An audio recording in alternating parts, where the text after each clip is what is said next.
رسول کریم صلی اللہ علیہ وسلم سے شکایت کی گئی کہ ایک شخص ہے جسے یہ خیال ہوتا ہے کہ نماز میں کوئی چیز یعنی ہوا نکلتی معلوم ہوئی ہے۔ آپ صلی اللہ علیہ وسلم نے فرمایا کہ نماز سے نہ پھرے یا نہ مڑے جب تک آواز نہ سنے یا بو نہ پائے۔ صحیح بخاری حدیث نمبر 137۔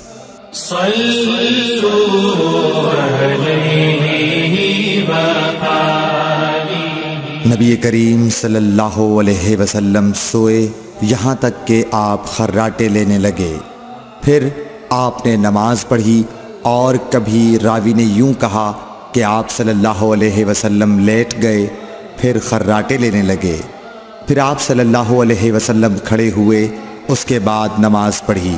ابن عباس رضی اللہ تعالی عنہ کہتے تھے کہ ایک مرتبہ میں نے اپنی خالہ ام المومنین حضرت میمونہ کے گھر رات گزاری تو میں نے دیکھا کہ رسول اللہ صلی اللہ علیہ وسلم رات کو اٹھے۔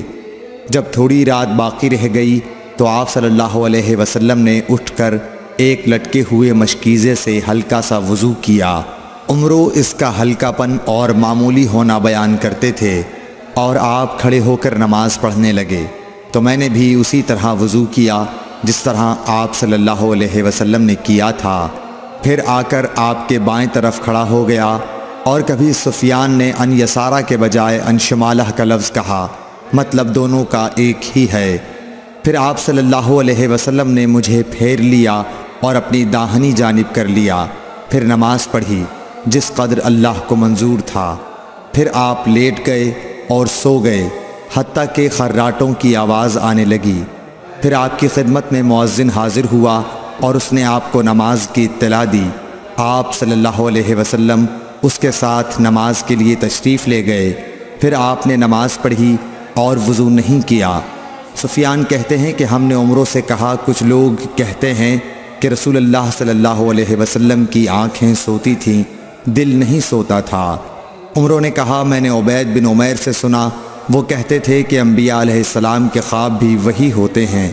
پھر قرآن کی یہ آیت پڑھی، میں خواب میں دیکھتا ہوں کہ میں تجھے ذبح کر رہا ہوں۔ صحیح بخاری حدیث نمبر 138۔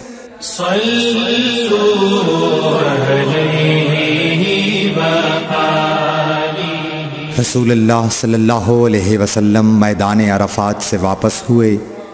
جب گھاٹی میں پہنچے تو آپ اتر گئے۔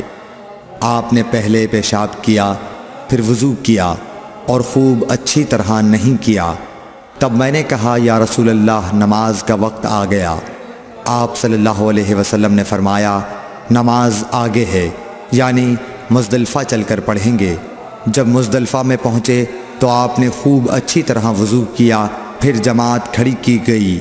آپ صلی اللہ علیہ وسلم نے مغرب کی نماز پڑھی، پھر ہر شخص نے اپنے اونٹ کو اپنی جگہ بٹھایا، پھر عشاء کی جماعت کھڑی کی گئی اور آپ نے نماز پڑھی، اور ان دونوں نمازوں کے درمیان کوئی نماز نہیں پڑھی۔ صحیح بخاری حدیث نمبر 139۔